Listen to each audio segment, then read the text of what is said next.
प्राप्त करें। और इनका सम्मान करने के लिए सादर आमंत्रित हैं श्रीमान नेमिचंद जी जैन, शमशाबाद ट्रस्टी गुणायतन।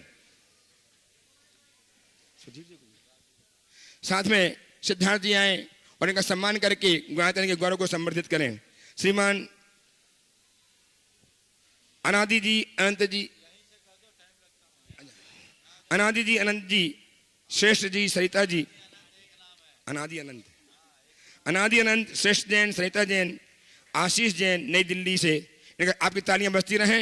इन्होंने अपनी प्रथम सैलरी देकर के गुणायतन में यह गौरव प्राप्त किया है, बहुत बहुत साधुवाद। स्तंभ के रूप में ऑनलाइन संबद्ध होकर के जीवन को स्वर्णिम बनाया है श्रीमती उषा जैन, धर्मपति श्री एनसी जैन गाजियाबाद में। आपकी तालियां वहां तक संप्रेषित होंगी, गाजियाबाद तक जाना चाहिए कि उनके सम्मान में तालियां बजाई जा रही हैं। निर्माण नायक के रूप में शुद्धार्थ से अपने आप को अपग्रेड किया है श्रीमती पद्मावती जी, धर्मपत्नी स्वर्गीय प्रकाश चंद जी जैन, श्री प्रदीप कुमार जी, प्रवीण कुमार जी, संजीव जैन आगरा से। इनके इस सम्मान को लेने के लिए उपस्थित होंगे श्रीमान आशीष जी, सरिता जी जैन दिल्ली से। इन्होंने जो चेक लाकर उन्होंने दिया है, आशीष जी, सरिता जी, आइए आगे आइए। इनका सम्मान करने के लिए सुधीर जी विलाला साहब, ट्रस्टी गुणायतन इंदौर से, एवं श्रीमान प्रकाश चंद जी शेठी रांची से आए और सम्मान करके गुणायतन गौरव को संवर्धित करें। आइए आइए आइए, सामने आइए सिकता से। और आज गुणायतन के संस्थापक सदस्य के रूप में अपने आप को संबद्ध करके अपने जीवन के गौरव को गौरवान्वित किया है श्रीमान मुकेश जी, श्रीमती संगीता जी, ऋषभ जी, साक्षी जी, वैभव, सोनल जी, सानवी जी, दित्वी जी दिल्ली ने। आइए सीखता से आ जाइए, गुरुदेव के चरणों की अभिवंदना कीजिए, आशीर्वाद लीजिए और हमारे सम्मान को स्वीकार करके गुणायतन गौरव को वंदिमगत कीजिए। श्रीमान मुकेश जी, संगीता जी नहीं है।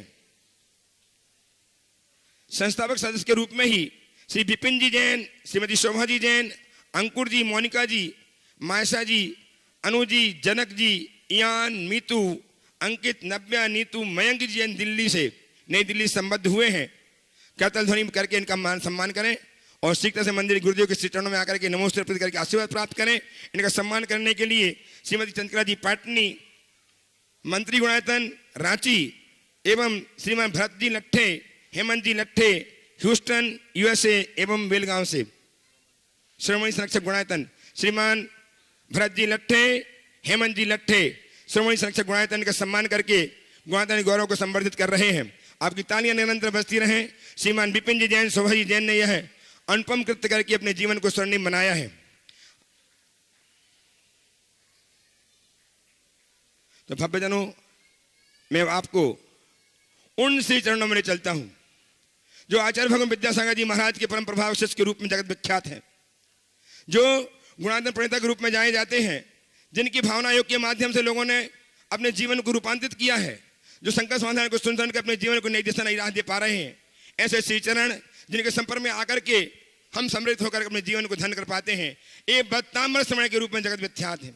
ऐसे श्री चरणों में आप हम सब, मैं चाहता हूं कि हम सब गुरुदेव के बृहद का आशीष प्रदान करके अपने जीवन को धन्य करें।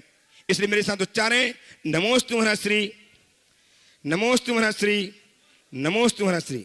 महर्षि, आज के इस कार्यक्रम को कुछ ऑनलाइन प्रश्नों के माध्यम से बाद में ऑनलाइन प्रश्न बाद में लिए जाएंगे, ध्यान रखें। पहले प्रश्न के लिए उपस्थित कर रहा हूं श्रीमान महेंद्र कुमार जी जैन, प्रमिला जी जैन, आहार सेठ टीकमगढ़ के अध्यक्ष, यशस्वी अध्यक्ष आए और अपना प्रश्न प्रस्तुत करके समाधान प्राप्त करें। तैयार हैं सुश्री पलक निश्चल जैन, राकेश जी के साथ रुपेश जी, ब्रह्मचारी रुपेश जी के छोटे भाई बहन, सीखते से तैयार रहें। आ जाए मंच के निकट। नमोस्तु महाराज जी, नमोस्तु महाराज जी। मेरा प्रश्न है, अपने असाता कर्म के उदय से हमारे अपने दूर हो जाते हैं, छल कपट भी करते हैं, अपमान भी करते हैं, ये जानते हुए भी कि ऐसा होता ही है, मन में संकल्प विकल्प आने पर हमें क्या करना चाहिए?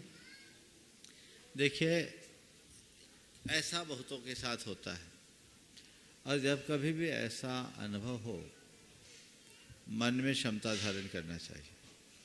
आपने पूछा है क्षमता धारण करने के लिए हम क्या करें, अपने मन को अशांत होने से कैसे बचाएं। कर्मोदय का विचार करो और ये सोचो ये तो केवल निमित्त है। मेरे साथ इस तरह का जो छल कपट या इस तरह का दुर्व्यवहार किया, ये केवल दुर्व्यवहार नहीं, मेरे कर्म काटने का निमित्त बनकर आया है। यदि इतनी सी चीज़ हम सोच लें और अपने विचार में ले आए तो हमारी स्थितियां बदल सकती। नमोस्तु महाराज। उपस्थित हो सुश्री पलक। नमोस्तु महाराज, आहार जी पधारे। हाँ बिल्कुल। पलक निश्चल के साथ जो राकेश जी के पुत्र पुत्री हैं और रूपेश भैया के ब्रह्मचारी रूपेश भैया के भाई बहन हैं, तैयार हैं श्रवण संरक्षक श्रीमान भरत जी, हेमंत जी लट्ठे, ह्यूस्टन एवं यूएसए एवं बेलगाम से। नमोस्तु महाराज जी, मेरे भरत जी, और हेमंत मेरे जी। परिवार की तरफ से नमोस्तु नमोस्तु नमोस्तु। कभी कभी देखने में आता है कि छोटे बच्चे माता पिता को जवाब दे रहे हैं, बड़े बच्चे माता पिता को घर से अपमानित करके बाहर निकाल रहे हैं। इस तरह से माता पिता का बच्चों के कारण तिरस्कार किया जाता है। हम बच्चे अभी से क्या करें कि माता पिता के उपकारों को जीवन भर याद रख सके, उनकी सेवा कर सके और उनका गौरव हमेशा बढ़ाते रहें। गुरुदेव, माता पिता का गौरव बढ़ना चाहिए। बहुत बहुत सुंदर सवाल इस बच्चे ने किया। निश्चित उन माँ बाप को उस घड़ी घोर कष्ट होता है जब वो अपने ही बच्चों की उपेक्षा और तिरस्कार के पात्र बनते हैं। बड़े घर से बाहर का रास्ता दिखाते हैं और छोटे सीधे जवाब देकर उनका मुंह चिढ़ाते हैं। ये दोनों चीज़ें अच्छी नहीं हैं। तुमने पूछा हम अभी से ऐसा क्या करें कि माता पिता का सम्मान रख सकें। पहली बात, उसके लिए माता पिता के प्रति श्रद्धा हो। ये सोचो कि मेरे इस जीवन के निर्माण में माता पिता का बहुत बड़ा स्थान है। वे हमारे जन्मदाता हैं, वे हमारे जीवन दाता हैं, वो हमारे संस्कार दाता हैं। अगर माँ बाप नहीं होते तो हमें जन्म कहाँ से मिलता। यदि माँ बाप ने हमारा लालन पालन नहीं किया होता तो हमें जीवन कहाँ से मिलता। और माँ बाप ने यदि हमें ठीक संस्कार नहीं दिए होते तो आज हम जो कुछ हैं वो कहाँ बने होते। यदि व्यक्ति अपने माता पिता के ऋणों का स्मरण करे तो कभी उनकी उपेक्षा या तिरस्कारपूर्ण व्यवहार कर ही नहीं सकता। मुश्किल ये है कि बच्चे बड़े होने के बाद माँ बाप को भूल जाते हैं, उनके उपकारों को भूल जाते हैं। उपकारों को भूल जाने के कारण उनके प्रति जैसी श्रद्धा और भावना होनी चाहिए वो भी समाप्त हो जाती है। नतीजा वह सब कुछ घटता है जो आज देखने में आ रहा है। इसलिए माँ बाप के उपकारों को हमेशा याद रखें। यदि उनके उपकारों को हम याद रखेंगे तो जीवन में कभी ऐसा कुछ नहीं होगा।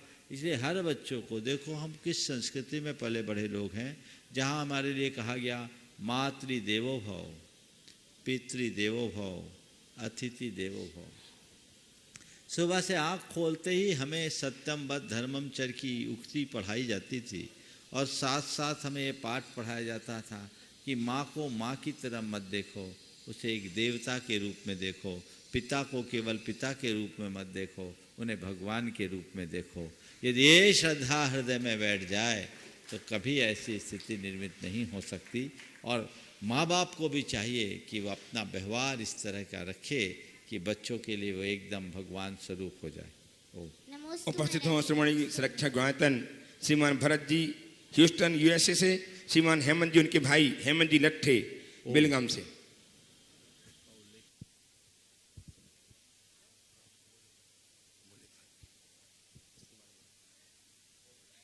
बोलिए।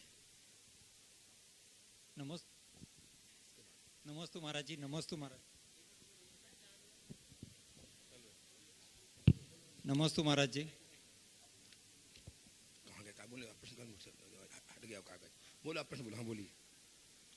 महाराज जी, मैं थोड़ी सी इन्फॉर्मेशन दे के बाद में एक प्रश्न पूछना चाहता हूँ, अगर सम्मति हो तो। महाराज जी, नोबेल प्राइज उस साइंटिफिक डिस्कवरी को मिलता है जिसे साइंस प्रूव करती है। ऐसा ही एक सब्जेक्ट है ऑटोफेजी, यानी कि उपवास की महिमा। उपवास एक जैनों की धरोहर है जिसको आज तक कम से कम 3 नोबेल प्राइज मिले हैं। पहला Nobel prize Belgium biochemist doctor Christian Duve को मिला 1974 में डिस्कवरी ऑफ ऑटोफेजी प्रोसेस के लिए।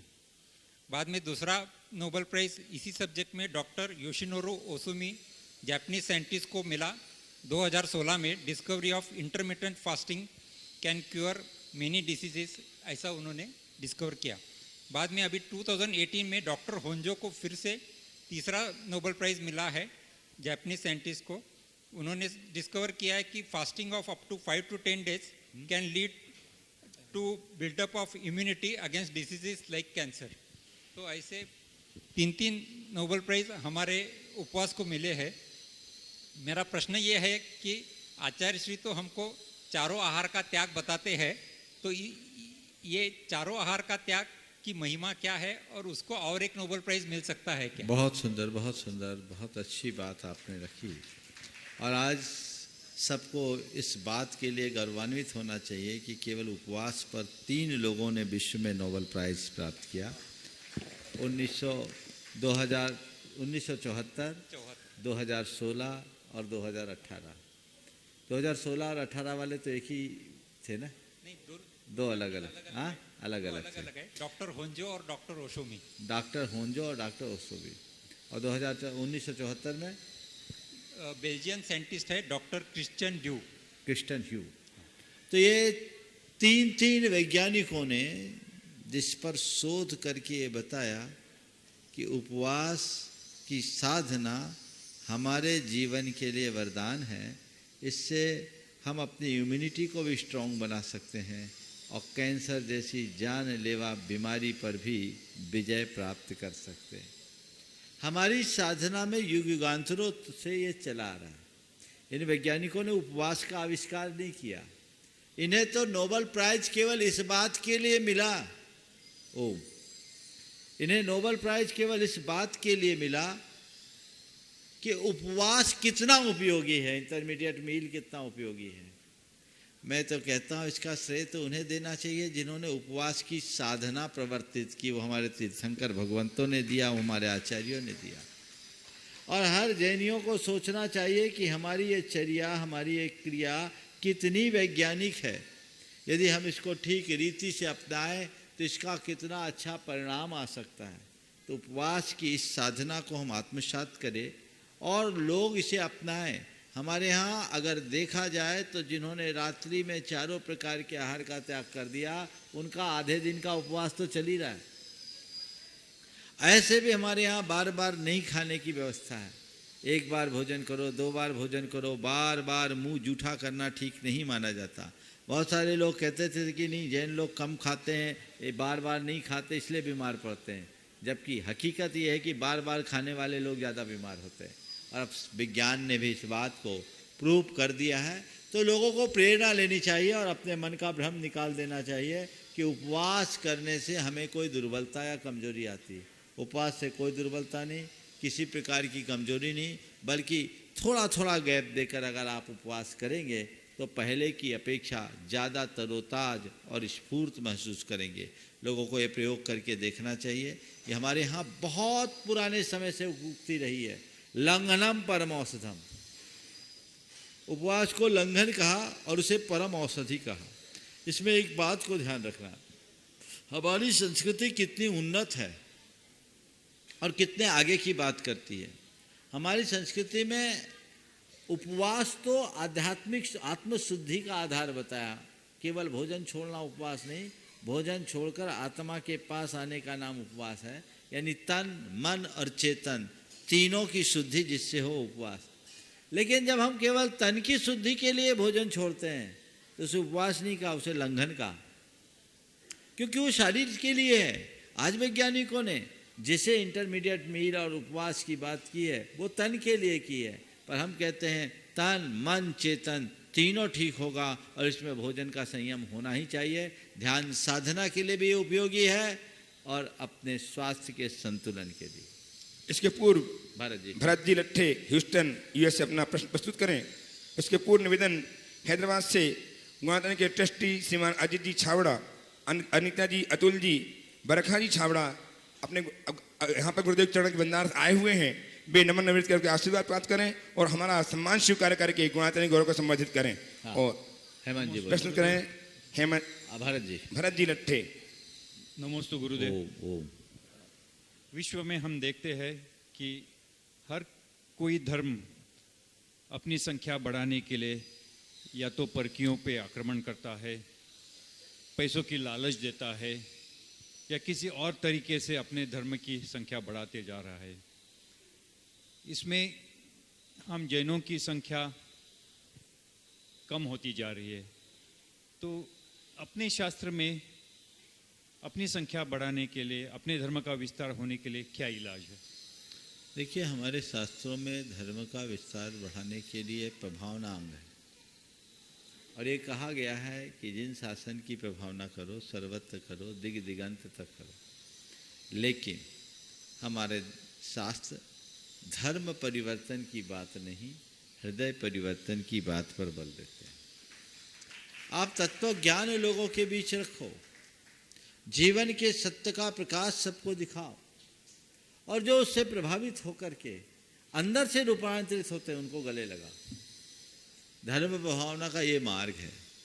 आजकल धर्म परिवर्तन के नाम पर लोग संप्रदाय का विस्तार कर रहे हैं, और उससे हमारी सामाजिक कटुता भी बढ़ रही है, आपसी सौहार्द भी खंडित हो रहा है। एक दूसरे के विरुद्ध जहर भर करके किया जाने वाला परिवर्तन कतई उपकरण नहीं है। देश के विभिन्न भागों में ऐसा हो रहा है। मैंने भी देखा जहाँ एक एक साथ हजारों हजार लोगों का धर्म परिवर्तन कराया जाता है। ये सब चीज़ें हमारे भारतीय संस्कृति के सेहत के अनुकूल नहीं है।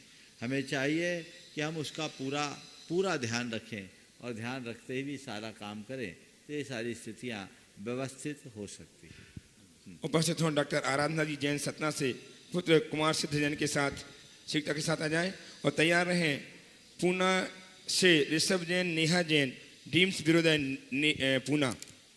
ऋषभ जैन, नेहा जैन, डीम्स विरोधय पूना से तैयार रहेंगे। कंप्यूटराइज्ड माइंड, श्री प्रमाण सागर जी। कंप्यूटर में तो कम से कम ऐसा रहता है कि हमको नेट की ज़रूरत रहती है, बिजली की ज़रूरत रहती है, उसके बिना हम कुछ भी नहीं कर सकते। मगर आपके अंतरंग में जो प्रश्नों के उत्तर चमकते हैं, ना उसे नेट की ज़रूरत है ना बिजली की ज़रूरत है। ऐसे श्री प्रमाण सागर महाराज जी के चरणों में एवं अरय सागर महाराज जी के चरणों में 3 बार नमोस्तु नमोस्तु नमोस्तु। महाराज श्री, मेरा ये प्रश्न है कि पेड़ होता है और उसमें अपने आप कभी कभी फूल झर जाते हैं या कोई तोड़ के ले जा लेता है, फिर भी वो पेड़ मुस्कुराते हुए उसका अफसोस नहीं करता और नए फूल देने के लिए तैयार हो जाता है। और हम लोगों के पास यदि कुछ होता है और जरा सा छूट जाता है तो हम लोग सारा जीवन रोते रहते हैं। तो महाराज हम पेड़ की तरह किस प्रकार बने कि जो कुछ छूट जाए तो हम उस पर पछताए नहीं और पेड़ की तरह बने? सबसे पहली बात तो आपने जो कही बिल्कुल सही कही कि पेड़ के साथ छूट जाए, नष्ट हो जाए या छुड़ा लिया जाए तो भी पेड़ मुस्कुराता है। पता है पेड़ क्यों मुस्कुराता है? कोई बता पाएगा? पेड़ क्यों मुस्कुराता है? क्या? नहीं, उसकी जड़ नीचे तक रहती है, वो पूरा। पेड़ इसलिए मुस्कुराता है, बिल्कुल सही बोला और बहुत कुछ सही बोला। पेड़ इसलिए मुस्कुराता है क्योंकि उसे अपने जड़ों पर भरोसा होता है। कोई मुझे कितना भी लूटे मैं हरा भरा हो जाऊंगा क्योंकि मेरी जड़ मजबूत है। तुम्हें भी अपने जीवन की जड़ों पर भरोसा हो जाए तो तुम समय के हर आघात को मुस्कुराते हुए झेलने में समर्थ हो जाओगे। हर आघात को मुस्कुराते हुए झेल सकते हो और झेलो, ये हमारा धर्म कहता है। मुस्कुराहट के साथ झेलने का अभ्यास बनाए। यदि हम ऐसा करेंगे तो निश्चित रूप से सफल हो सकेंगे। उपस्थित हो पुणे से। हाँ दीप बोलो। नमस्ते महाराज जी, मैं पूछना चाहता हूँ कि जब हम कुएं में कोई बाल्टी को डालते हैं तो पहले वो खुद झुकती है, फिर पानी उससे मतलब पानी को फिर लेके ही वो बाहर आती है। तो वैसे ही जब आज के युग में जैसे हम लोग अभी सोचते हैं झुकने का, तो यदि हम लोग झुक गए तो सामने वाले व्यक्ति आजकल ऐसे होते हैं कि वो और हमको नीचे दबा देते हैं और फिर ऐसे दबा देते हैं कि हम कभी उससे उभर ही नहीं पाते हैं। तो महाराज जी, क्या आज झुकना सही है कि वो पहले का काल अलग ही था? देखो, नहीं, झुकना चाहिए पर बाल्टी की तरह झुको। बिना झुके तो भर नहीं सकोगे। लेकिन पता है बाल्टी झुकती है और पानी लेकर कब निकलती है? जब रस्सी से बंधी होती, डोर से जुड़ी होती। तुम अपनी निष्ठा की डोर से जुड़े रहो। जितना झुकना है झुको, तुम्हारा कुछ नहीं बिगड़ेगा। हमेशा कुछ भर के लाओगे। लेकिन जिसकी डोर ही टूटी है, जिसकी रस्सी टूटी है, उसको तो डूबना ही है। तो ऐसे मत झुको कि डूब जाओ, सदा ऐसे झुको कि भर कर ऊपर आओ। ये अपने जीवन का लक्ष्य है। उपस्थित हो पुणे से, डीम्स विरोधय पुणे से ऋषभ जी, नेहा जी जैन, सीखता से आ जाए, उपस्थित नहीं है। तैयार रहे श्रीमान अनादि जी, अनंत जी जैन। अनादि अजय अनंत जी नहीं, अनादि अनंत जैन। हाँ, एक ही नाम है। अनादि अनंत जी जैन उपस्थित हो। अनादि अनंत उपस्थित हैं दिल्ली से। उसके जब तक वो आए तब तक बेगमगंज से तपीश सरोज जिया जैन ने एक स्वर्ण अंगूठी गुणात्मक निर्माण कार्य में प्रदान की है, बहुत साधुवाद। इटारसी से श्रीमती सोनम मधुर जैन ने एक स्वर्ण अंगूठी गुणात्मक प्रदान की है, बहुत साधुवाद। दमोह से श्री बबलू जैन, बबली जैन, आशीष श्रेया जैन ने भी एक स्वर्ण अंगूठी गुणात्मक की प्रदान की है, बहुत साधुवाद। एक छोटी सी लड़की संसिता जैन जो 5 साल की, doctor Saurabh ji drugs inspector Delhi, उनकी बेटी ने एक गुल्लक प्रदान की है अपनी संचित राशि प्रदान की, बहुत बहुत साधुवाद। आ जाएं, गुरुदेव का आशीर्वाद प्राप्त करें। चलिए तैयार रहे। मेरा नाम अनादि मुकेश जी जैन दिल्ली से ट्रस्टी। ओम ओम अनादि अनिधन बोलो। मैं दिल्ली से हूँ। मेरा प्रश्न ये है महाराज जी कि अभी हम 4 लोग आए, इसका पुण्य ज़्यादा है या हम और लोगों को अपने साथ लेके आते उसका पुण्य ज़्यादा है? क्योंकि आमतौर पे लोगों का ये रहता है कि मेरे पैर में दर्द है तो मैं जाके क्या करूँगा, या फिर उनके पीछे घर में कुछ हो ना जाए, तो उन लोगों को कैसे मोटिवेट किया जाए कि मैं अपने साथ उनको ला सकूं? देखिए, बहुत सारे लोगों को लाने का प्रयास करना चाहिए। अकेले आने की अपेक्षा सामूहिक रूप से आए तो अति उत्तम है। और जब हम समूह में आते हैं तो उस निमित्त से उन लोगों को भी वंदना का लाभ मिल जाता है जो अपने सहारे नहीं ला पाते, और उनको मोटिवेट करना चाहिए कि चलो हम हैं आपके सहारे, आप चिंता मत करिए, हम आपकी सारी व्यवस्था कर देंगे, अगर आप हमारे साथ चलेंगे तो आपकी भी वंदना हो जाएगी। लेकिन उनके चक्कर में हमारी वंदना न छूटे, इतना ध्यान रखना चाहिए। समझ गए? चलिए, बहुत बढ़िया। नमस्कार। बहुत श्रद्धा के साथ आमंत्रित कर रहा हूँ श्रीमान मुकेश जी, संगीता जी जैन को, जो आज गुवाहाटी से ट्रस्टी के रूप में संबद्ध हुए हैं, आए अपने परिवार के साथ। ऋषभ जी, साक्षी जी, वैभव जी, सोनल जी, सानवी जी, ऋत्वी जी जिनके साथ दिल्ली से हमारे बीच में है, सीखता से आए, गुरुदेव के चरणों की अभिवंदना करें। दिल्ली से हमारे बीच में मुकेश जी, संगीता जी जैन, ऋषभ जी, साक्षी जी, वैभव जी, सोनल जी, सानवी जी, ऋत्वी जी, आइए गुरुदेव के चरणों की अभिवंदना कीजिए, आशीर्वाद प्राप्त कीजिए। इनका सम्मान करने के लिए आमंत्रित कर रहा हूँ श्रीमती चंद्रिका जी पाटनी एवं श्रीमती लता जी गंगवाल, द्वय मंत्री द्वय गुणायतन, एक गया से रांची से आए, शिक्षा के साथ सम्मान करें हमारे मुकेश जी परिवार का, और तालियां आपकी लगातार सम्मान में बजती रहें। इन्होंने आप अपने उदार भाव प्रकट करके अपने जीवन को धन्य किया है। लता जी गंगवाल आ जाए प्लीज, मंत्री गुणायतन लता जी गंगवाल गया से। और यह बिटिया संस्कृति, जो संस्कृता जिसने अपनी संचित राशि गुणायतन के लिए देने के भाव बनाए हैं, बहुत बहुत साधुवाद के साथ आओ बेटी, नमस्ते करो महास्त्री को।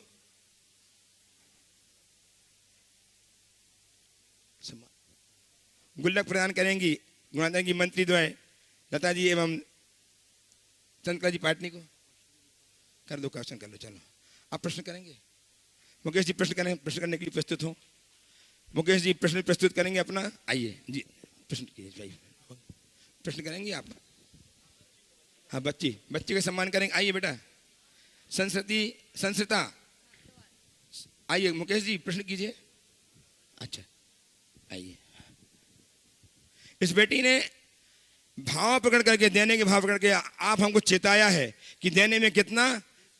दूसरी बार ये अपने संचित धन को गुणायतन में प्रदान कर रही, बहुत बहुत साधुवाद, तालियां बजाएं बच्ची के लिए।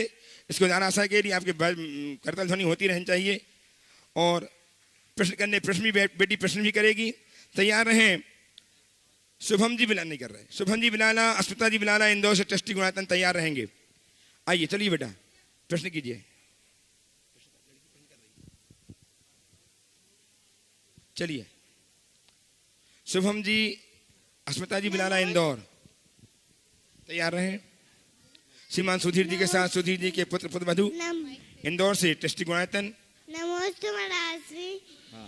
मेरा प्रश्न ये है, मेरे माँ पापा ने मुझे भक्तांबर के 30 कप सिखा दिए, मुझे 48 कप सीखना है। वो बोलता है कि उससे चमत्कार होता है, ऐसा होता है महाराज श्री? बहुत अच्छी बात है, तुमने 30 काव्य सुन लिए। पहले तो मैं कहूँगा कि पूरे 48 सीखो और उससे चमत्कार होता है। मालूम क्या चमत्कार होता है? भक्तामर पढ़ लेने वाले का जीवन चमक जाता है। समझ गए? आदिनाथ भगवान की स्तुति की थी आचार्य मानतुंग ने, तो भक्तामर ऐसा स्तोत्र है जो हमारे जीवन को अमर बनाता है। समझ गए? इसलिए जरूर पढ़ना। उपस्थित हो श्रीमान शुभम जी बिलाला, नमस्ते महाराज श्री। अस्मिता जी बिलाला, टेस्टिंग गुणायतन श्री सुधीर जी के साथ इंदौर से। तैयार रहे प्रीति राजीव बड़कुल दमोह से। प्रीति जी राजीव जी बड़कुल दमोह मध्य प्रदेश से। शिक्षक शहजाद मंच के निकट। नमस्ते महाराज जी, आप किसी का अच्छा करते रहो, फिर यह होता है कि वह आपको बेवकूफ़ समझने लगता है। ऐसा क्यों? देखिए, अच्छा करने पर लोग तुम्हें बेवकूफ़ समझते हैं तो समझने दो। कम से कम बेवकूफ़ ही समझते हैं, तुम्हें चोर तो नहीं समझते। बुरा करोगे तो चोर समझेंगे। समझ गए? तो हम अच्छा करें, हमें अच्छा करना है, ये ना देखें कि लोग उसे किस रूप में ले रहे हैं। समझ गए? एक वाक्य कहता हूँ, हम कुछ अच्छा करें ये हमारा पुरुषार्थ है, और दुनिया के लोग उसे अच्छा माने ये हमारा भाग्य है। मेरे भाग्य में बदा क्या है मुझे नहीं पता, पर मुझे क्या करना है इसका मुझे पता होना चाहिए और है। तो हमें अच्छा करना है, और अच्छा ही करके, न केवल अच्छा करना है, अच्छा करके अच्छा बनना है, तभी हम अपने जीवन को सफल और सार्थक बना सकें। उपस्थित हो प्रीति राजीव बड़कुल नमस्ते दमोह महाराज से। जी, मेरा प्रश्न यह है, राजनीति नौकरी है या सेवा? अगर सेवा है तो नेता लोग भारी तनख्वाह क्यों लेते हैं, और अगर यह नौकरी है तो फिर इसकी शैक्षणिक योग्यता क्या है और इसके इम्तिहान कहाँ होते हैं? ये सवाल तो नेताओं से पूछना चाहिए। समझ गए? अब उनके ही हाथ में कानून है, और वो कानून को चाहे जो रूप दे सकते हैं। हालांकि इसके दोनों पहलू हैं। उसे एक सेवा के, नौकरी तनख्वाह के रूप में नहीं देखना चाहिए, न दिया जाना चाहिए। उन्हें एक वृत्ति के रूप में देखना चाहिए कि जो व्यक्ति अपना पूरा जीवन देश की सेवा के लिए लगाया है, तो उसका भी भरण पोषण होता रहे, उसका घर परिवार चलता रहे। इस भाव से यदि उसे कुछ मानदेय दिया जाए तो बुरा नहीं है। लेकिन आज सबको पता है कि राजनीति में क्या होता है, और लोग उसके परिणाम को भी जान रहे हैं। शैक्षणिक योग्यता का जहाँ तक सवाल है, ये जरूर होना चाहिए, पर क्या कहें, हमारे देश में तो ऐसा भी हुआ, अंगूठा छाप व्यक्ति शिक्षा मंत्री बन गया है। तो ये चीज़ें हैं, ये हमारे लिए विचित्र सवाल बनकर खड़ा होता है, और देश में समय समय पर इस पर बहस होते रहते हैं। हालांकि इसका कोई परिणाम अभी तक पक्का सामने नहीं आ पाया।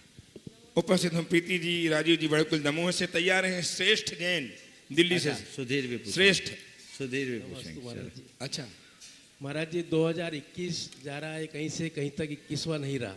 हाँ। हम ऐसा आशीर्वाद चाहते हैं कि कम से कम 2022 अच्छा जाए, हम सबके लिए समृद्धि बने। बिल्कुल, हर दिन को अच्छा करो, हर दिन को अच्छा बनाने की कोशिश करो, हर वर्ष अच्छा होगा। हाँ।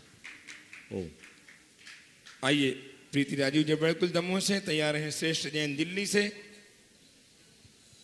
महाराज श्री के चरणों में नमोस्तु नमोस्तु नमोस्तु। समय से पहले और भाग्य से अधिक कभी किसी को कुछ नहीं मिलता, फिर भी मनुष्य जरूरत से ज्यादा समय से पहले प्राप्त करना चाहता है। ऐसा क्यों महाराज? ऐसा इसलिए कि इस सत्य पर भरोसा नहीं, जीवन भर उस सत्य को झुटलाने की कोशिश में लगा रहता है। जिसे जीवन के परम सत्य पर विश्वास होता है, वो जीवन में कभी ऐसा नहीं कर पाता। नमोस्तु महाराज जी। आइए दिल्ली से श्रेष्ठ जी जैन। और तैयार हैं गुणायतन की गुणायतन मंत्री श्रीमती चंद्रिका जी पाटनी रांची से। ट्रस्टी गुणायतन।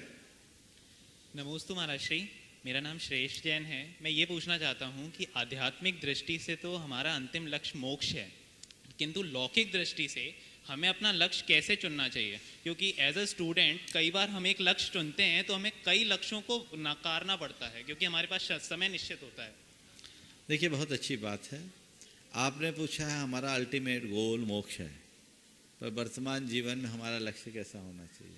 मैं कहूँगा मोक्ष को अपने जीवन का अंतिम लक्ष्य मानते हुए अपने गार्हस्थ्यिक और कौटुंबिक दायित्वों की पूर्णता करते हुए आगे बढ़ने का काम होना चाहिए।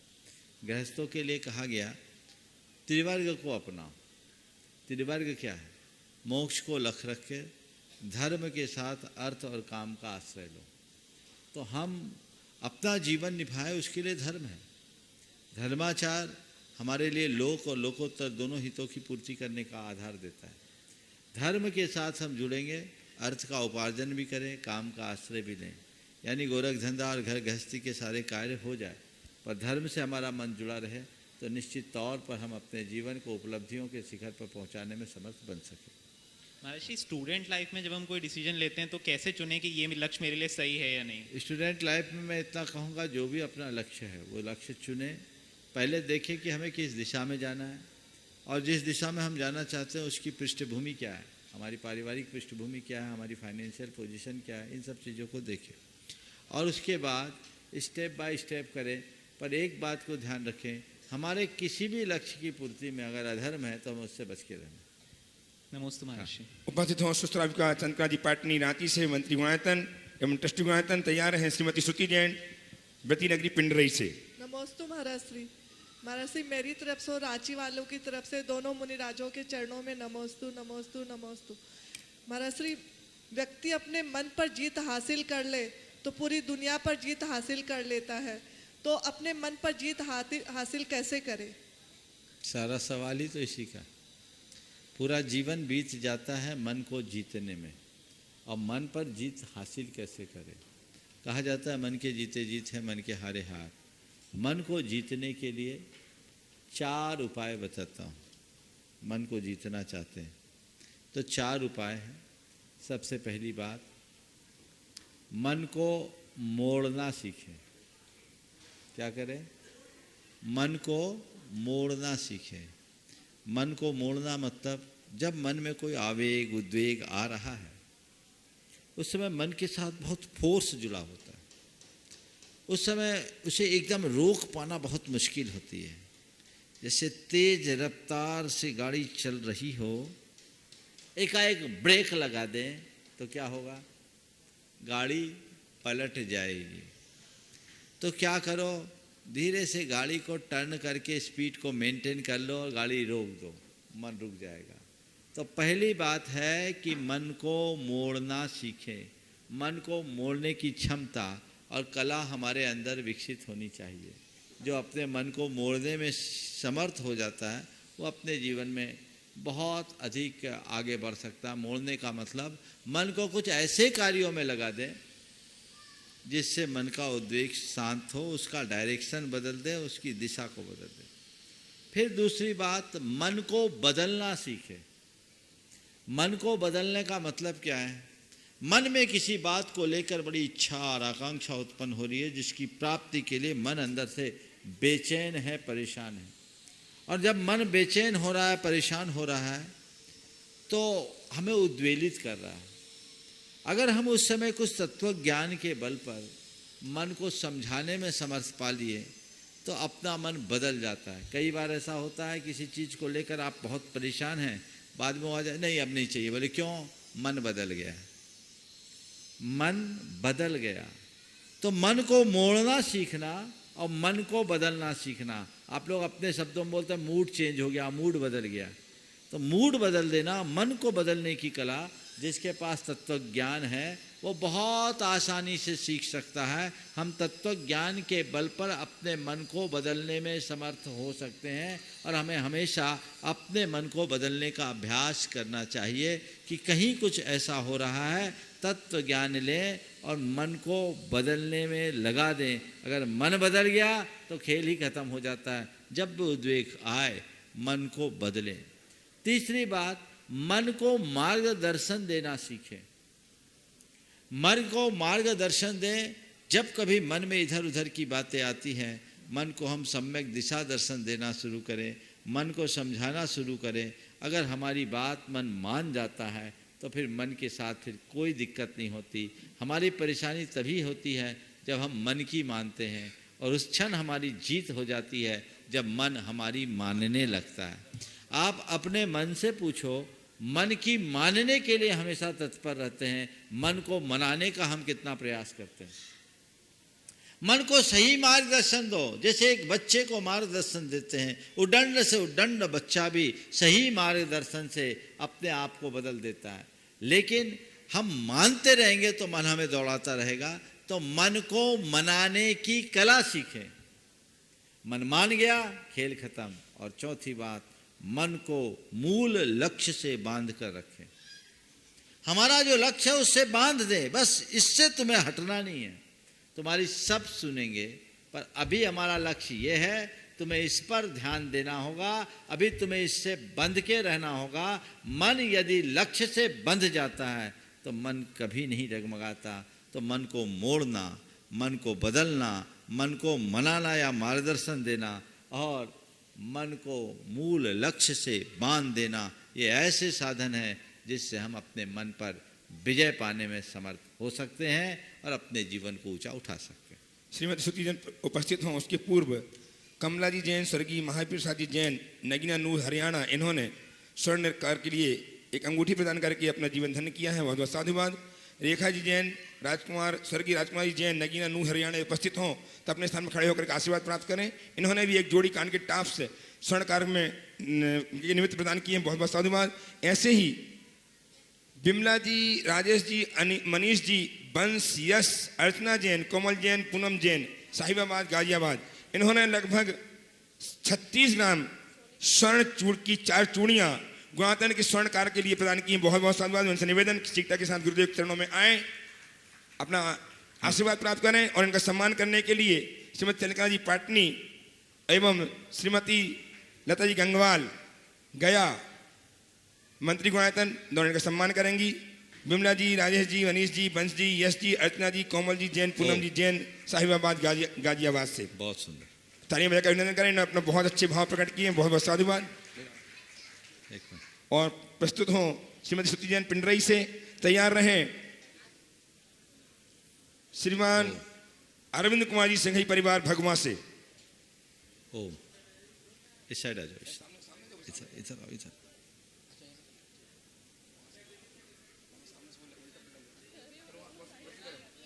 प्रश्न करो, प्रश्न। ओ, बोलिए।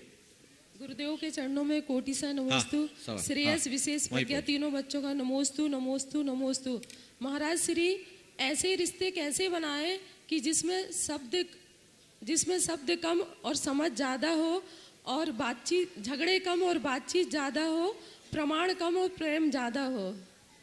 ऐसे रिश्ते कैसे बनाए जिसमें शब्द कम और समझ ज़्यादा हो, झगड़े कम और बातचीत ज़्यादा और प्रमाण कम और प्रेम ज़्यादा हो।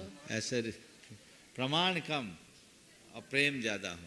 मैं तो एक ही बात कहता हूँ, एक दूसरे की भावनाओं को समझने की क्षमता जिसने विकसित कर ली, उसके रिश्ते में स्वाभाविक मधुरता प्रकट होती है और उनका जीवन निश्चित धन्य होता है। चलिए नमोस्तु माता जी। अच्छा बोलिए माता जी। नाम लालचंद जी, सुरेंद्र कुमार जी। गुरुदेव, मेरा आपके चरणों में बारंबार नमोस्तु नमोस्तु, मेरे परिवार सहित सारे पर दोनों महाराजन को। हे गुरुवर, मैं आपसे ये जानना चाहती हूँ कि मेरे मन में दृढ़ता नहीं रहती। मैं बहुत कोशिश करती हूँ, मेरा कल्याण कैसे होगा। मैं फिसल जाती हूँ गुरुदेव, चाहे 6 महीना हो जाए, चाहे साल भर हो जाए, मगर दृढ़ता ना रुकती मेरे मन। दृढ़ता को प्राप्त करना है तो बार बार स्वाध्याय करो और प्रवचन सुनो। अपने लक्ष्य को अपने सामने रखो कि मुझे ये करना है, मुझे ये करना है, मुझे ये करना है। ऐसा करने से मन में दृढ़ता आ जाएगी। आशीर्वाद। बहुत सुंदर। उपस्थित हूँ आस्का जैन, खरगापुर से पूर्व छात्रा प्रथा स्थली। आस्का जैन, खरगापुर शिक्षा से आए। अरविंद कुमार जी सिंघई परिवार भगवा शिक्षा से पहुंचे। नहीं है कोई यार। वीर जैन, बालचंद जैन। और उपस्थित है श्रीमान सुखदेव जी, विद्युत प्रवर सुखदेव जी सागर से अपना प्रश्न प्रस्तुत करके आए। ऑनलाइन जल्दी करिए जब तक पंडित जी सीकर से आए। हाँ है ना। अच्छा,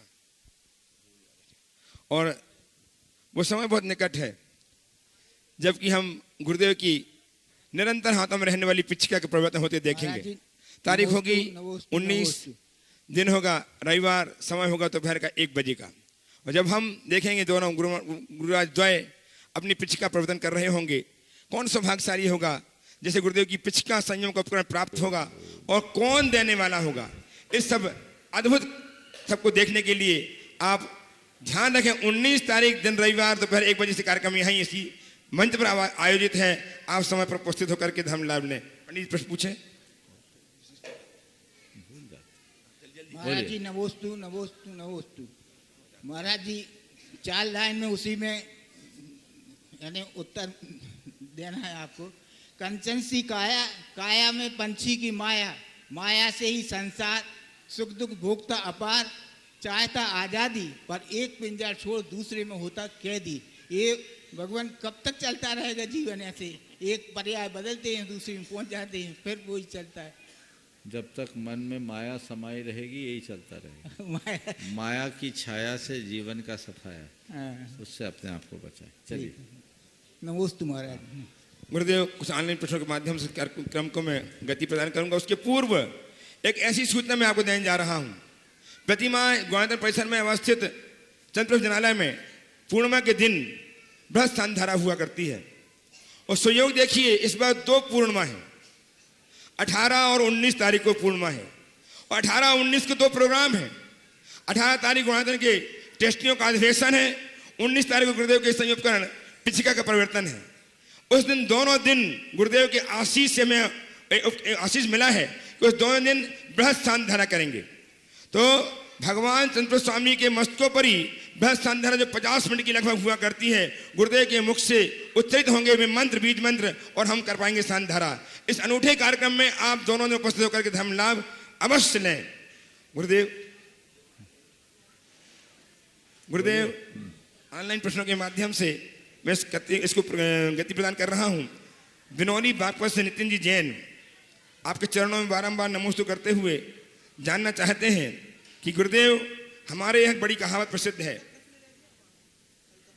कि ईख में घुसने के बाद, उधर देखो, ईख के खेत में घुसने के बाद गन्ना पसंद नहीं आता। तो महाराज श्री मेरी शंका यह है कि जब हमें अच्छी चीज अधिक मात्रा में मिलती है तो हमें उसकी कद्र नहीं होती। इसके विपरीत जब घटिया चीज कम मात्रा में मिलती है तो हम उसकी बहुत कद्र करते हैं। ऐसा क्यों महाराज श्री? पहला वाक्य क्या बोला आपने, फिर से बोलिए। ईख है, ईख में घुसने के बाद गन्ना पसंद नहीं आता। ईख के खेत में घुसने के बाद गन्ना पसंद नहीं आता, अर्थ क्या हुआ भैया? ईख और गन्ना में तो अंतर नहीं है। तो ईख के खेत में घुसने के बाद गन्ना पसंद नहीं आता, मतलब क्या हुआ? बहुत सारी भारी मात्रा में होता है ना इसका भारी मात्रा में होता है, जो बहुत ज्यादा बहुतायत में होती है। चलो उदाहरण ठीक नहीं दिया, नीचे का लाइन, नीचे की पंक्ति क्या है वो बोलो। तो महाराज श्री जब हमें अच्छी चीज अधिक मात्रा में मिलती है, अच्छी चीज अधिक मात्रा में मिलती है तो हमें उसकी कद्र नहीं होती। इसके विपरीत जब घटिया चीज कम मात्रा में मिलती है तो हम उसकी बहुत कद्र करते हैं। ऐसा क्यों? ये सवाल है, बहुत अच्छा सवाल है। अच्छी चीज अधिक मात्रा में मिलती है तो हम उसकी कद्र नहीं करते, और घटिया चीज हमको जब अधिक मात्रा में मिलती है तो हम उसे फिर भी बहुत कद्र करते हैं। ऐसा क्यों? ये स्वाभाविकता है। जो चीज़ें जितनी सुलभ होती है उसका मूल्य उतना कम हो जाता है, और जो चीज़ें जितनी दुर्लभ होती है उसका मूल्य और महत्व उतना अधिक होता है। हमेशा गुणों का संख्या के साथ संबंध जुड़ा होता है। तो चीज़ें दुर्लभता से जो प्राप्त होती है उसका ही महत्व होता है, इसलिए हमें हमेशा दुर्लभता को बना के रखना चाहिए। गुरुदेव मनीष जी चौधरी जयपुर से आपके चरणों में नमन अर्पित करते हुए आपसे आशीष चाहते हैं। आचार्य गुरुवर विद्यासागर जी महाराज के 50वें आचार्य पदारोहण वर्ष को इस वर्ष गुरु वंदना वर्ष के रूप में पूरे भारत में मनाया जा रहा है। आचार्य श्री के राष्ट्र को के विभिन्न क्षेत्रों में दिए गए अवदान को रेखांकित करके पूजन वंदन का कार्यक्रम पारस और शुभारती जैसे राष्ट्रीय चैनलों पर विश्व के 125 देशों में दिखाया जा रहा है। गुरुदेव हम पूरी लगन के साथ इस कार्य को अधिकतम अच्छी तरह से किस तरह दिखा सकें, इसके लिए आशीर्वाद चाहते हैं एवं सुझाव भी चाहते हैं। देखिए बहुत अच्छी बात है, ये हम लोगों का बड़ा सौभाग्य है कि गुरुदेव के 50वें मुनि दीक्षा दिवस के बाद उनके 50वें आचार्य पद प्रतिष्ठा महोत्सव को धूमधाम से संपन्न कर रहे हैं। पूरे देश में बड़ा उल्लास और उमंग है। हमें ऐसे महान गुरु की छत्र छाया मिल रही है, उनसे जुड़े हुए आयोजन, गुरु वंदना का कोई भी निमित्त है, हम सबके लिए बहुत अनुकरणीय है और ऐसे आयोजनों में हमें सहभागिता देनी चाहिए। आपने विभिन्न धार्मिक चैनलों के माध्यम से इस तरह के प्रचार प्रसार की बात की है, बिल्कुल होना ही चाहिए। बहुत सारी कार्य योजनाएँ बन रही है, लोग अपने स्तर पर कर रहे हैं। मैं भी अभी इस पर विचार नहीं किया हूँ, लेकिन इसका स्वरूप अच्छे से अच्छा बनाना चाहिए। समय पर मार्गदर्शन दूंगा। गुरुदेव रीठी कटनी से मयूरी ग्रीस जैन आपके चरणों में बारंबार नमोस्तु करते जानना चाहती हैं कि गुरुदेव मोह खत्म होते ही खोने का डर भी निकल जाता है। मोह खत्म होते ही खोने का डर, हाँ, फिर चाहे कोई वस्तु हो, रिश्ता हो या जिंदगी, बस दौलत का मोह क्यों खत्म नहीं होता? मोह खत्म होने पर वस्तु का डर खत्म हो जाता है, फिर चीज़ें खो जाए तो मोह खत्म क्यों नहीं होता? यही तो विडंबना है। अगर मोह खत्म हो जाए तो खेल ही खत्म हो जाए। बहुत कठिन है। मोह हमारी आत्मा का हनन करता है। जिसने मोह का हनन कर दिया उसको मोक्ष मिल गया। पर मोह ऐसी चीज़ है जो जान करके भी हमें अनजान बना देती है। जीवन के तमाम अनुभवों को झुटला दे, उसका नाम मोह है।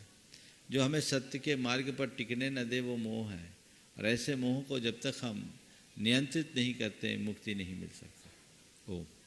गुरुदेव सुहाद्र जैन जबलपुर से आपके चरणों में कोट से नमन अर्पित करते हुए जानना चाहते हैं कि गुरुदेव अहंकार एवं स्वाभिमान में अंतर कैसे किया जाए? अनेक बार बताया। हाँ। यदि हम अपने किसी प्रियजन का अपमान होते देखें तो इसमें हमारी प्रतिक्रिया क्या होनी चाहिए, जबकि जब वह व्यक्ति उससे प्रभावित ना हो, पर हमारा इस स्थिति में क्या कर्तव्य है? देखिए, अहंकार और स्वाभिमान अलग चीज़ है। वैयक्तिक जीवन में हमें अहंकार का पोषण बिल्कुल नहीं करना चाहिए और स्वाभिमान को कभी खंडित नहीं होने देना चाहिए। यहाँ जो बात की गई कि हमारे किसी प्रिय जन का कोई अपमान कर रहा हो, वह उससे अप्रभावित है, उस घड़ी हम क्या करें? ये सवाल स्वाभिमान का नहीं, ये सवाल अपने सम्मान की रक्षा का है। अपने मान को सुरक्षित रखना भी आप आम गृहस्थों का दायित्व है और उस दृष्टि में अपने मान की रक्षा करनी चाहिए। उसके लिए प्रयास करना चाहिए। हमारे यहाँ विरोधी हिंसा को इसीलिए तो स्वीकार किया गया। गृहस्थों के लिए विरोधी हिंसा को क्षम्य कहने का प्रयोजन भी यही है कि यदि ऐसी कोई स्थिति बनती है तो हम उसे स्वीकार करें और उसके अनुरूप उनके साथ व्यवहार करें।